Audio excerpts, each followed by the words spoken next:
transition is with us, and it's here to stay.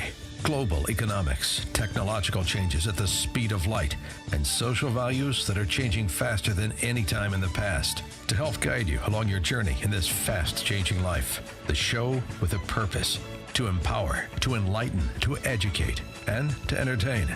The show that offers you a friend, a guide in the most transitional time in the history of the human race. And now, ladies and gentlemen, here's your host, Steve Beaman. Hello, my friends, and welcome once again to the Steve Beaman Show, where I, Steve Beaman, and my co-host Carol Parisi will try to guide you down a transformed life on the 5 paths that we preach each and every week here on AM 560 The Answer. Listen, we're so pleased that you're with us tonight. We want to thank our friends at Red State Talk Radio, too, for bringing us on, and all of our syndicated partners around the country who are promoting the show each and every way. We thank them for it. You know, it's been, Carol, an incredible time in the last 2 weeks since this election happened. Steve, what's going on? Oh, my gosh. There are so many beginning ramifications of this. It's gargantuan, potentially. That's a good word. What? That's a G word sometimes. Gargantuan. I like it. But, Steve, I mean, there is so much. I don't know. I mean, I'm thrilled. I am thrilled by this new beginning. I'm thrilled by the historic aspect. This is the first time in history, I think, in our history anyway, that someone from completely outside of the political realm is going to be the leader of the free world. Oh, I think you're right about that. It is indeed the first time in recent American history where we've had a true outsider come in and just completely disrupt the political order. When was the last time? I mean, I know Harry Truman was a haberdasher. What did he do prior to that? But he was also vice president. He was a senator. He was also a senator. No, we have, whether you're in the military like Dwight David Eisenhower, or you're in politics some way, almost all of them have had that. George Washington was a general. Military guy. It's very, very rare that somebody just walks in with no experience and catches a national mood of revolt and says, we're going to, quote, drain the swamp. Well, you said quote. Well, that's the phrase, right? What is that supposed to mean? Well, that's one of the policy goals. It cut taxes, cut regulation, and drain the swamp. Okay, okay, you know what? That's interesting. Okay, now the first 2 things you said were great, and I like those. And this is not a political show. No, that's economically, and we focus on mastering your money in this show. Right. Economically, I will tell you, a change in tax rates down helps. Who's it going to help? It's going to help those rich people, all those rich people. When the rich guy goes out now and buys a yacht, that helps the boat makers. Well, see, it's all the rich people. Well, so what? The guy has the chance to build a boat now. He got a job. I'm glad he got a job. It helps build employment. It sounds like trickle-down economics to me. I'm sorry to say, but in economics, there is a trickle-down nature to it. Money doesn't sit stagnant in people's mattresses. They put it in the banks where it's loaned out in mortgages. They put it in stocks where it's used for other companies' capital, or they buy goods with it, which works through the economy. Well, sure. When you buy goods with it, you have to, first of all, employ the shippers to do it. You have to employ the people that are selling it. And Absolutely. All the bag packagers. I mean, there's so much to it. It creates a velocity to the money. Oh, I like that, too. That's another good word, velocity, the velocity of money. Now, Steve, you mentioned 3 things, okay, besides drain the swamp, which is a, I think that was kind of the sexy, It caught a lot of people. I mean, that was the tag things, drain the swamp. If we had fundamental change 8 years ago, this 8 years will be drain the swamp. Okay, so, but don't you think the swamp does need to be a little drained? Absolutely. I don't doubt that at all. What do you think of career politicians? Was this republic ever set up to be, you go ahead and you become a career politician and you do it for 40 years? Or do you think a republic, an honest republic, is a citizen-run and led government? As most of us know, the entire ethic of the United States as a republic was that people would serve in government and then go back to live under the laws they created.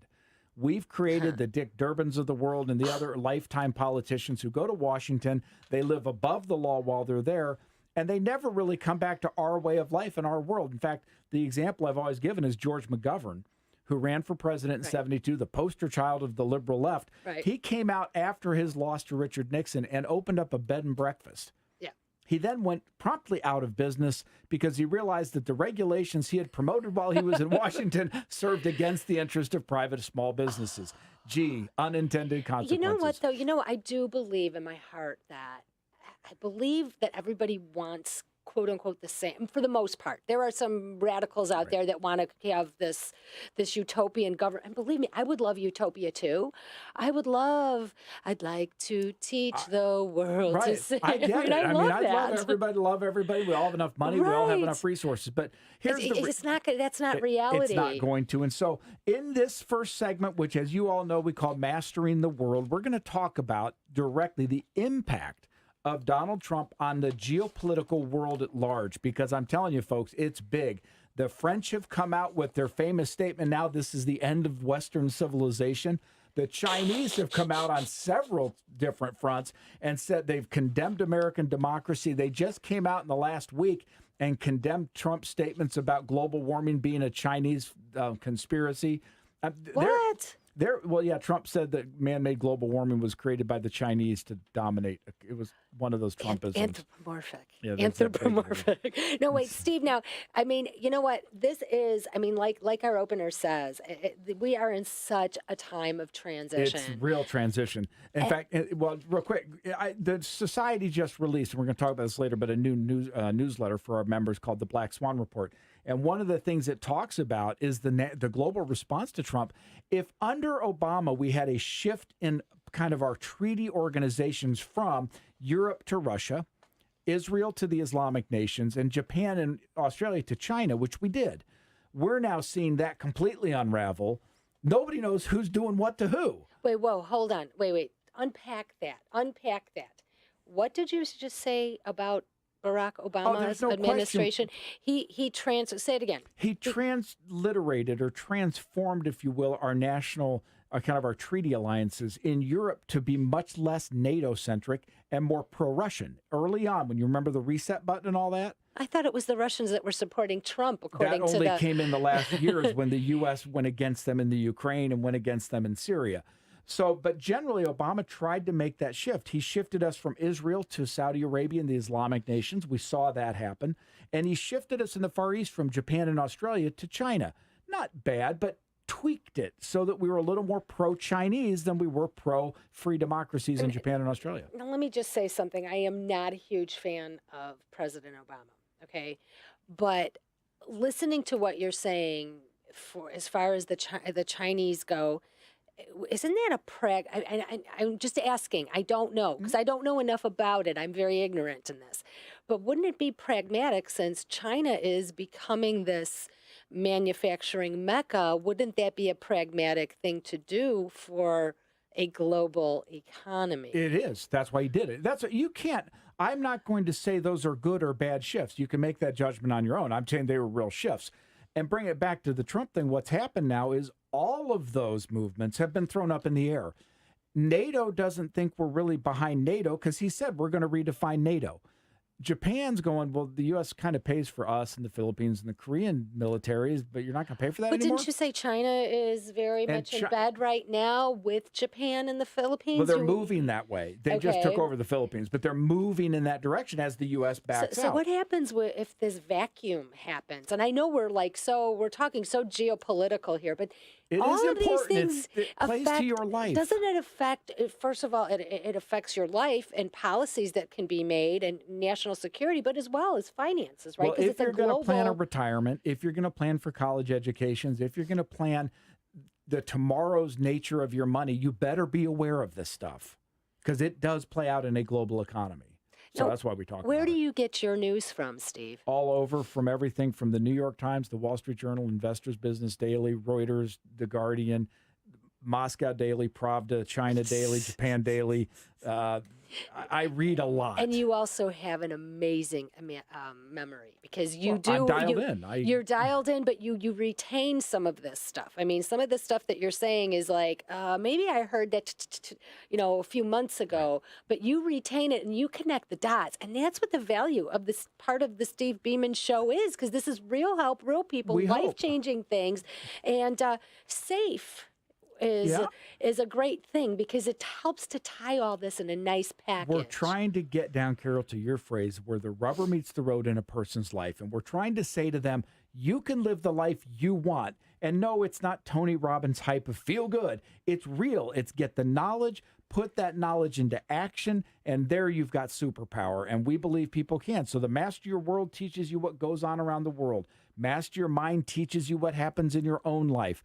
Mastering Your Words help expand your thoughts on concepts that can build a better life. And Master Your Money is tactical on what you do with your money tomorrow. Well, it's a nice package, but I do also like that Tony Robbins feel good and get going, because There's times you need it. You need to get those neurotransmitters, Absolutely. jumping You got to start once again around. to look in the mirror and go, I feel happy, healthy, and terrific today, and my life is good and on track. Exactly. So when we get good and on track, we're going to come back for Mastering Your Mind. And this one, folks, oh my gosh, you want to stick around because we're going to create some real serious, what would you call it, disruptions to the force? Oh, yeah. Oh, yeah.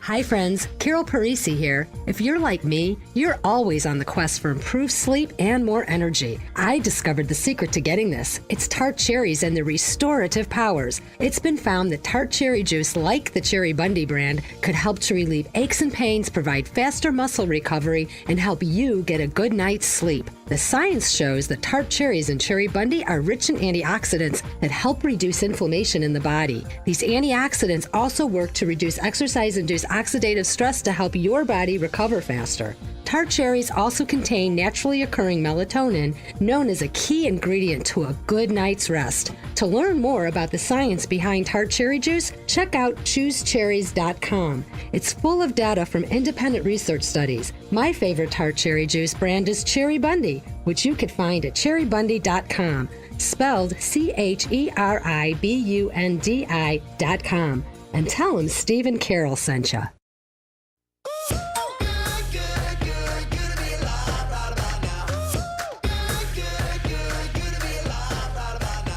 Oh, it's good to be alive, and it's good to be back with you here on the Steve Beaman Show with Carol Parisi and myself, guiding you on a transformed life down the 5 paths that we preach each and every week.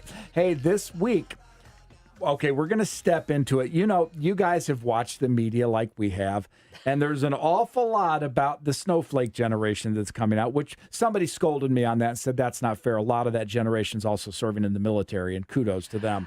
So clearly it's not the whole generation.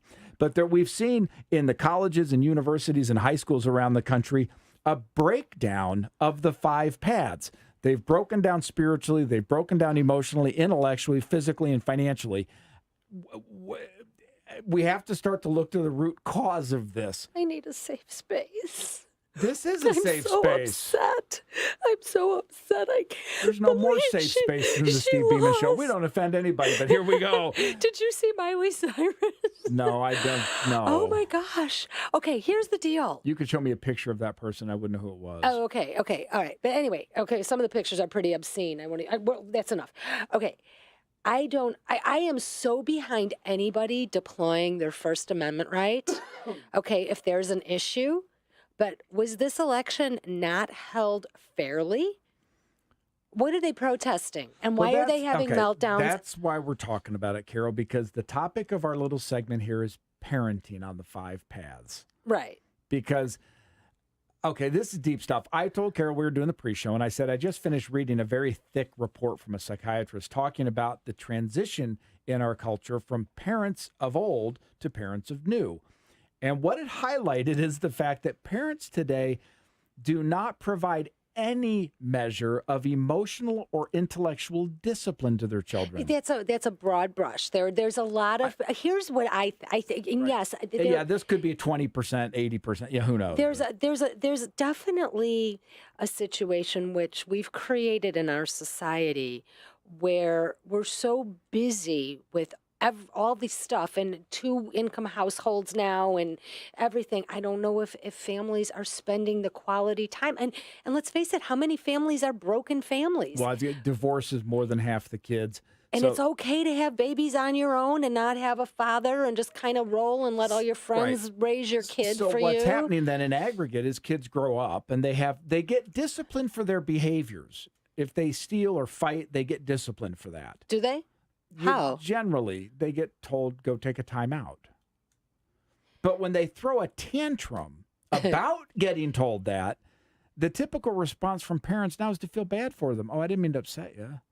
Oh my gosh, you know what I would tell my son? You're old school. If he then. would go ahead and start crying, you know what? You keep this up, I'm going to give you something to That cry was my about, dad's boy. favorite phrase. I'll give you a reason to cry. But I don't we need this literally, hissy fit. What we're doing is we're taking kids in their emotional meltdowns, and rather than disciplining them like we used to, we're empathizing with them. Well, here's the thing. If somebody's having an emotional meltdown, I have no problem if you've got a 3-year-old is not going to logically be able to know their feelings. If you've got a 7-year-old that's frustrated, you could ask that 7-year-old, Johnny, Tommy, Susie, what else? What happened today? Why are you feeling this way? This is not how you normally are. And you could actually... Bingo, you just judged it, though. You're judging it with, I'm not okay with how you're behaving. We're going to get to the core of it and try to change it. Right. You're disciplining it. Now, you're doing it in a gentle way, but a you're teachable moment. I'm taking this. I'm taking the opportunity. What's happening across our country is when it comes to intellectual incorrectness. In other words, a child comes home and says, the world's flat.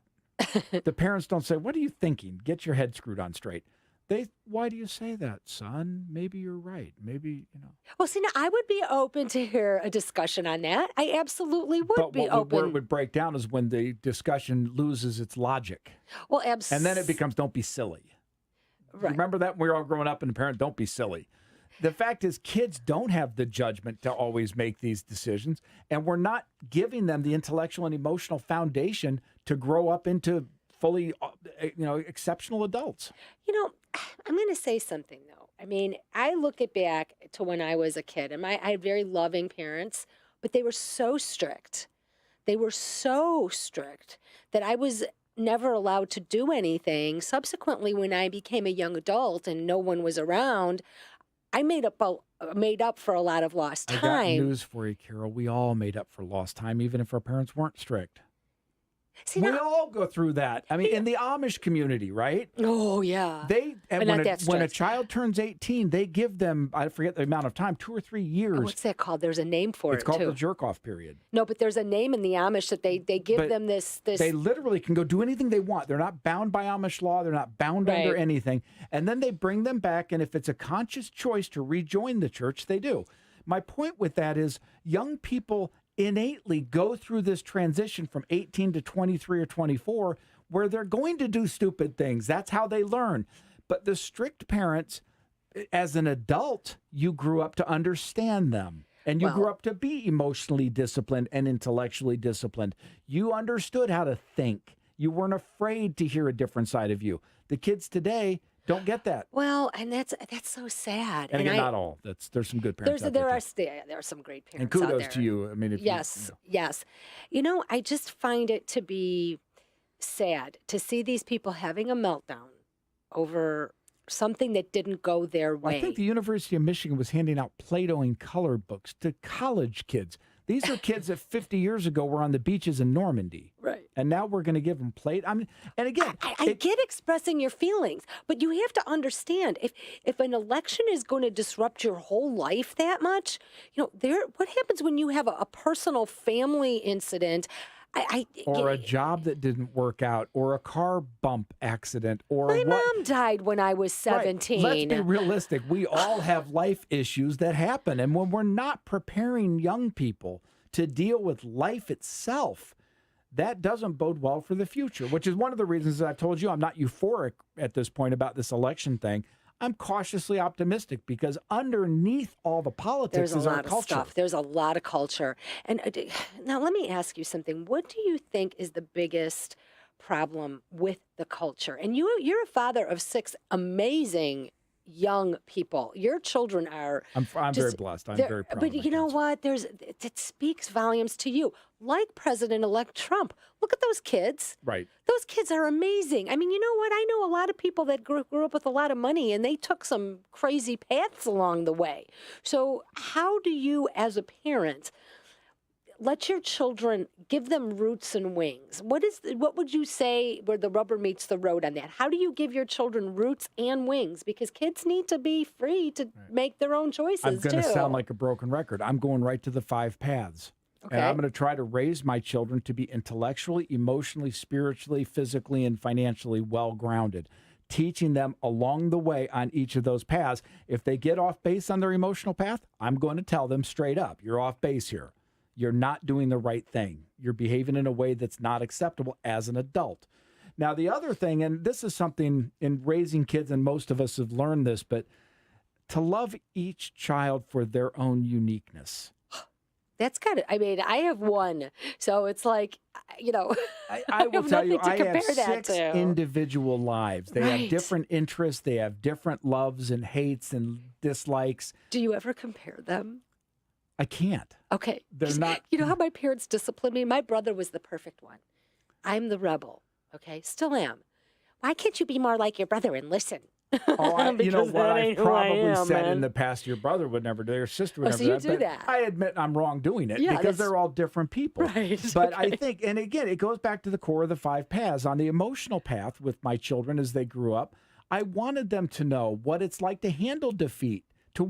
I used to purposely not give them things just so, like at Christmas one year, one of them wanted something and I purposely didn't get it just to see how they'd react. Oh, you know what? And then when they reacted in the affirmative, like, that's okay, Dad, I understand. Then I went and got it for him. Exactly. My son wanted, I don't remember, a couple times. And as an only child, you've got to be so careful. You can Okay. get overboard Oh really my easily. gosh, especially the only Well, child. and children of divorce. I mean, I'm a divorced father. you've got to make Very up. easy to, Yeah, become yeah. something other than a father. But you know something? I would always have Michael wait for something. It was not always, but there was a lot of times like those, like the computer, the big ticket items. Well, let's see, maybe your birthday's coming or you want it. Maybe, you want to go ahead and start cutting grass and we could pay for half of it for you. And you know what? It was always appreciated more. It was appreciated. Well, when you So, earn something, it always is. Yep. Right. It goes back to the story we used last week about the guy walking on the beach with the bread. And the other guy says, will you give me bread? If it's a voluntary transaction, there's a feeling of thankfulness and all that. When it's imposed, it's a Yes. feeling of entitlement. Too many Yes. times with children, they start feeling like things are entitlement. You're entitled to nothing. Life, liberty, And the pursuit. of happiness. Now, sometimes that can be a really challenging thing, as I've certainly lived in my life. So come on back with us, and we're going to have a double D word. That sounds kind of strange, but it's going to be a really gonna be empowering word divine. for you for the week ahead.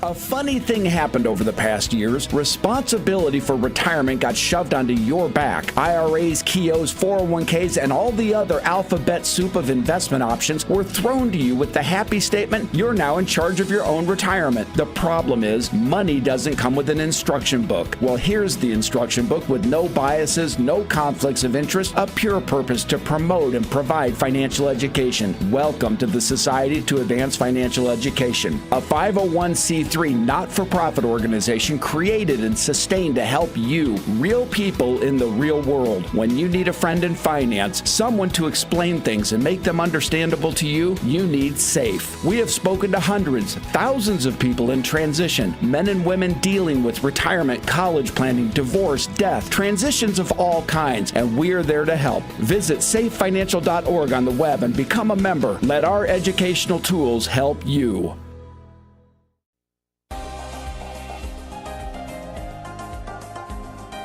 Welcome back, where I'm going to get in trouble because it is the double D week.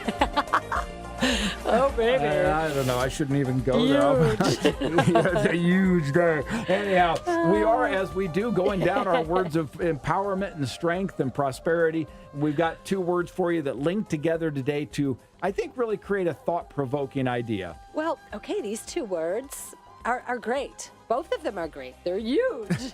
No. They're so great, you're going to forget it now. No. And I'm going to pose it as a question. Are your dreams always your destiny? And can you have a destiny without being a dreamer? I don't know. And just a question. I like to have firm answers to everything, so I'll say pretty much. Pretty much.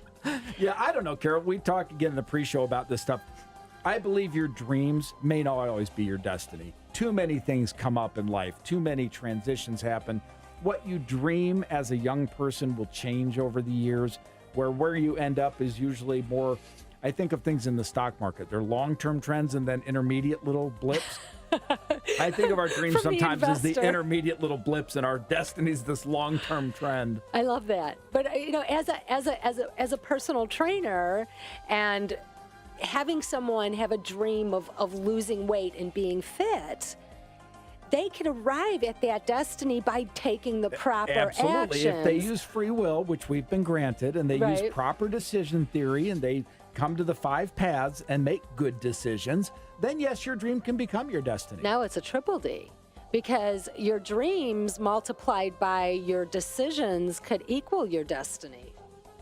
Oh. Okay, we're on radio, so I won't be as stunned in silence as I am. That was very good. We should write that down. I think that sounds like a book title. It's on. Okay, let's write a book about That it. would be really good, seriously. but- 'cause it's true. That's very organic. That's part of our conversation. And folks, thanks for listening to us. But Steve and I generally have these conversations before show, but none of our show is scripted. They should see us out to dinner with your husband. Oh, it's even greater. Goes. Okay, but Steve, sometimes, like for me, for example, I have this dream house, and I was at a point in my life where if I didn't get this house, my life is miserable. I just don't like it, and I'm really And angry. again, you had a blip on the chart.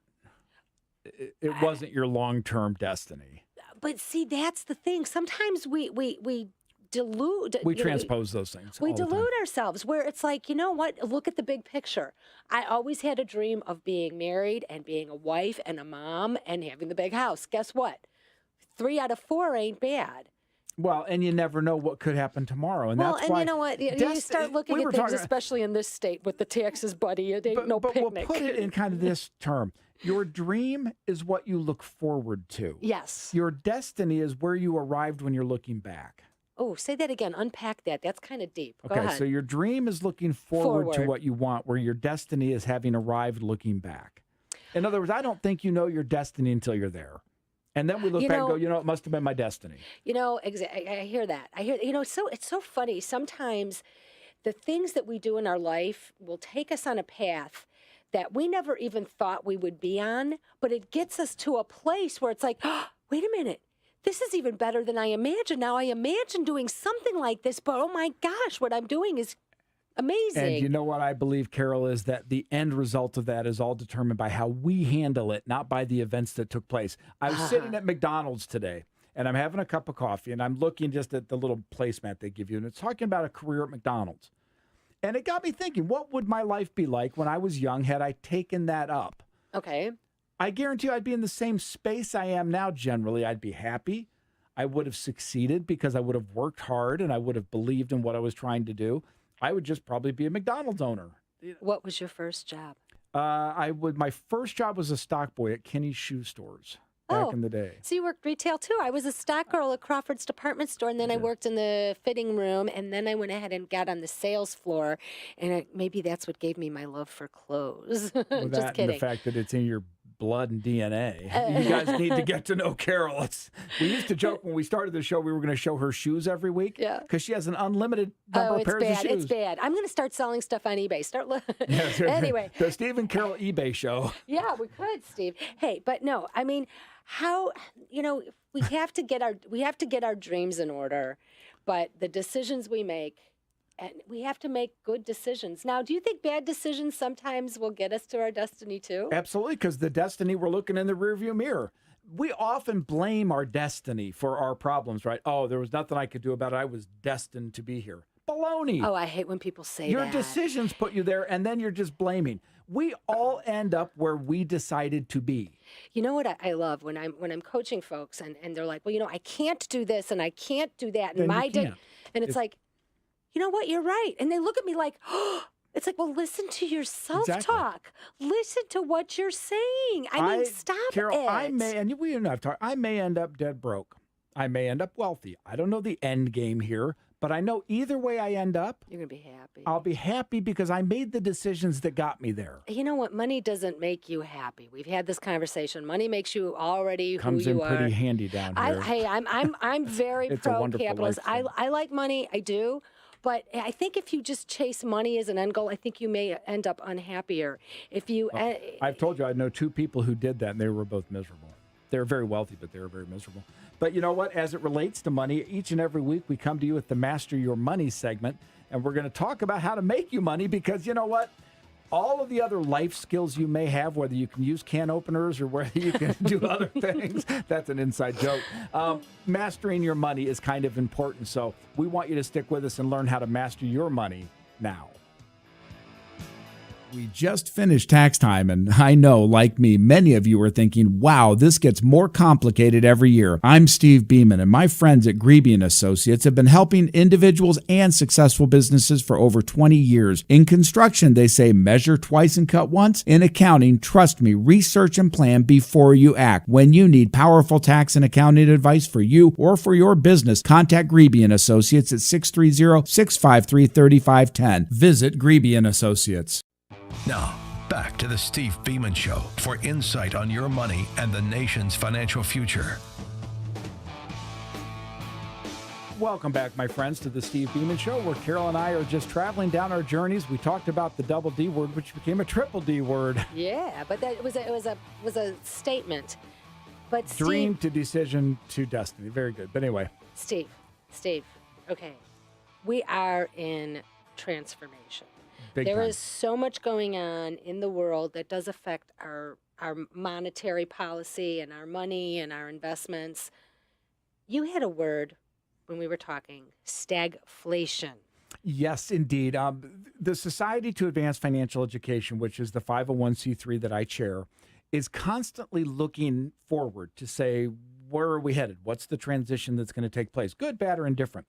And one of the roads that we might travel in the near term is a stagflationary road. Okay. That's what brought that What up. is, okay, as a consumer and as a listener, what does that mean for me? Unpack that for me as just an individual, please. The best, most kind of egregious definition of this comes out of my life experience in the late 70s. And if you're old enough to remember that, we had inflation running at 15% a year. Prices across the board were rising very rapidly. But we had very slow economic growth. Aren't we there right now? Well, we don't really have bad inflation. Now, we talked about this. If you take food and fuel out, which are extremely volatile, they go up. Gas is down 10 cents a gallon today across the country. That doesn't mean we have deflation. It just means it's resetting. So exactly what will be going up? Core inflation means things like wages, potentially, raw materials, manufactured goods, capital goods, real estate. How does it, so as a consumer, you're talking about raw goods. What do I care? What is that going to do for my end game and my bottom Picture line? a paper company. They have to buy timber that they turn into the paper. Well, if the timber price goes up, the end paper goes up. If everything in the country is shipped in a box, the box prices went up, so prices go up. So on everything, on clothes, on everything. shoes, So on... you just have this inflationary spiral. In the 70s, it was caused by gas. Because we took the American dollar off the gold standard, and then we decided with the Saudis to put a petrodollar in place. So we saw the U.S. dollar devalue against gas, and that caused prices to rise. But our economy wasn't growing. We're now at a similar, potentially kind of thing, because the Fed has talked openly about the need to raise interest rates because inflation's coming back. We're seeing inflationary pressures come into all the major developed economies. It starts as a result of too much pressure put on producers. There's more demand than supply. That causes prices to rise. But what happens when you get that really out of balance with monetary policy, in other words, the Federal Reserve and what they're trying to do, you can get inflation or deflation of the dollar against a stagnant economy because the interest rate draw on the economy is so much, it keeps the growth down. So you think that interest rates are going to go up? I think we'll see a slow increase in December. I think we'll see more next year. So besides, that could be a good thing for somebody who's a saver, but if someone wants to buy a home... It's a bad thing, and that's why you get this mixed move in our economy, not to mention the impact on the federal budget, because about 17% of the federal budget, I think, is interest payments. Well, that's at 1%. If you take interest rates... What's the debt? $19 trillion. 19 trillion. That means a 1% increase in interest rates is $190 billion in additional interest the government has to pay. Per year. Per year. How much are we bringing in taxes? We bring in about $2.8 trillion. We're spending about $3.4 trillion. Yeah, so we're still spending We're $600 billion in the hole still. That's why, again, going back to the election, I'm not elated about it. I'm very relieved, and I'm cautiously optimistic. You cut regulation, you cut taxes, that will give an economic boom.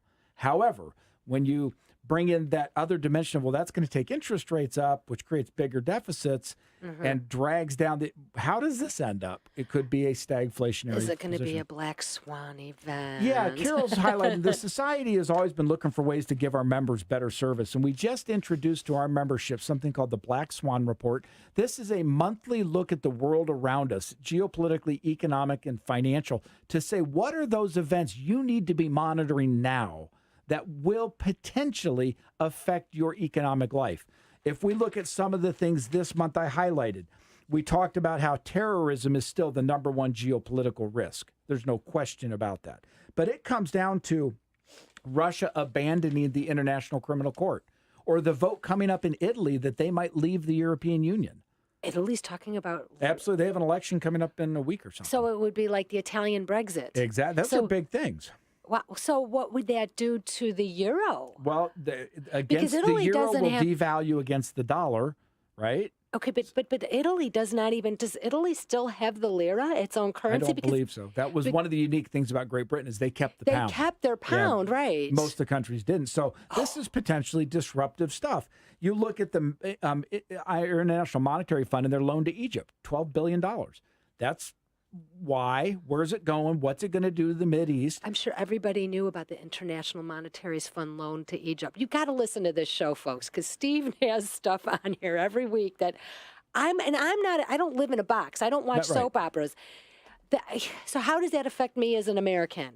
How does that affect my pocket, my bottom line? What it can do is affect the markets. And again, that's your retirement. It's your housing decisions. All of these economies around the world linked together. One of the things I highlighted in here is that U.S. banks, which have long been thought of as a utility for investors, they're becoming growth stocks because we might have Dodd-Frank thrown out and the banks might actually be able to make money again. God, this is so deep. Steve, we need to do a seminar with you talking about all these things because you know what? You're giving dribs and drabs. Real quick, we got about 30 seconds left, and let's talk about that. Carol knows I'm willing to do this. If our listeners write carol@stevebeaman.com and want a live seminar with me and Carol there, it's done. Any day, anytime, day or night, I don't care. If we get a consensus, we got to see how many people. And we'll give you all, if you write carol@stevebeaman.com, we will email you a copy of the Black Swan Report, no charge. This is amazing. You got to get it. It's a cool service for members of the society. So email carol@stevebeaman.com, and let's see if we can't all come together.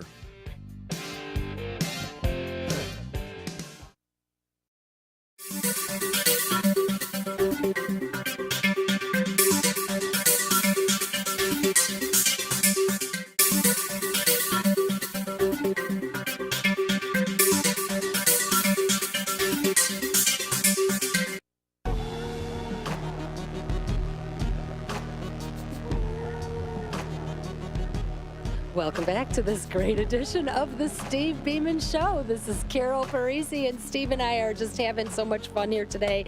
And we thank you for joining us on this double D edition of the Steve Beaman Show. Hey, Steve, what is all this? What is going on? Are we going to make it? Is Trump going to be a bad president? No, I hope he's going to be he's going to be a terrific president. Do you think the Electoral College will vote for him? I think they have to. And yeah, the Electoral College isn't going away because I think people in Iowa have a right to have a a the election. But, there's a lot of people saying, the Electoral College can't vote for him. Hillary's going to end up winning anyway. I've literally heard that since I was in high school. Really? I never heard that before either. Everybody in New York and California wants to throw out the Electoral College because why should those pesky people in New Hampshire have a say in this? We're the smart ones. We're the elites. We should have a say. So anyway, but this has been a good show where we've had a chance to talk to you about Donald and the election and what's going on around the world. And, of course, we did talk about parenting, which maybe we'll do more of those that are directly life skills. Instead of unpacking the individual paths, we'll talk about life skills on the 5 paths. You know what? I really would like to understand, and I think if we could offer help for that working mom, because that mom that's working full-time. That's a tough challenge. That is a tough I will say, challenge. I went through a divorce, so you can say in a divorce there's no love lost between the spouses, but I actually empathize with my ex-wife when she was trying to work and have 6 kids. That's really difficult. I mean, as much as we can have our issues, but it pure and simple, that's not That's a full-time. You know what? It's hard. I've got to tell you. So there's a lot of moms out there going, you know what? I have that problem. I need help, and we're here to do it if we can. Yeah, that would be a very helpful thing. So what did we talk about today? We talked about in our first segment. Dreams. Well, in the first segment, we talked just about Trump and the impact on the globe and the world around us. It's going to be okay, right? Yeah, we're going to be fine. It's okay. And as I said, then we talked okay, about right? parenting, and we talked about our triple Ds of dreams to decisions to destiny. Yes. And then in the Master Your Money, we talked about inflation. But as Carol appropriately scolded me, we didn't give an appropriate shout out to our sponsors. And we want to do that because we do like them and they're good to us. So we want to thank the Society to Advance Financial Education. Visit them at safefinancial.org. Send Carol a note at carol@stevebeaman.com and we'll send you a free copy of the Black Swan report that just came out for November. We also want to thank Job Formants, who's our friend that helps people, I'm going to say, move to the front of the line when they go out to try to get a job. It's great because it goes into that deep dive of having someone take your skill sets, but not just your skill sets that you've had, your emotional skill sets and your talents. And what is that? Your resume is what you've done. Right. What Job Formants gets at is who you are. Right. So that's cool. It's a beautiful marriage. The Money Stop, who does card processing for small business as well as emergency loans for people. I know they just secured a loan with a guy who runs a card little maintenance shop. He needed to build a new wall in his factory. Banks wouldn't touch him, so he went to the Money Stop. And it's a great savings for you small businesses out there. If you're a chiropractor, if you've got a small kind of business, any type of business, contact me because he will save you. Money Stop will save you a ton of money. Directly, you can visit them at themoneystop.net, not .com. Anyway, so we also want to thank our friends at Cherry Bundy who give us the energy and the power to do the show because it is for that tart cherry juice that I sleep better at nights, I have less stress on my body, and I feel happy, healthy, and terrific. And it's anti-inflammatory, and it's all good because for of you. that. It's all and because you know of what? Cherry Contact Bundy. me. I still have a few coupons left, so for Absolutely. some free products. So just contact me, Carol at Steve Beaman. So we always want to thank our sponsors. We want to thank Jim, our producer, who really does. Thank you so much, James, for all you do for us. He brings the music in, he does the timings, he does the mixing, all the stuff to make this sound good. So, James Thompson, we want to thank you. Thank you, Jim. And so it is in the week ahead. We hope you'll think about your dreams, your decisions, and your destiny. Have a happy Thanksgiving. Oh, yeah. Have a great Thanksgiving. I hope you're all with your family and friends. And boy, is it going to be a fun one. To those of you like myself who come from a mixed family, we have Republicans and Democrats. Weehaw. It's going to be a whole hoot of a time. We're going to have to bite our tongues sometimes. Kiss and love. And hey, it's my birthday tomorrow. Happy birthday to Carol. Thank you. We'll send her a cake. 29, just 29, Absolutely. yeah. Carol at stevebeaman.com. Hey, folks, it is the reason we do this show is from our hearts to yours. So we only wish that you have a blessed week ahead. Bye-bye.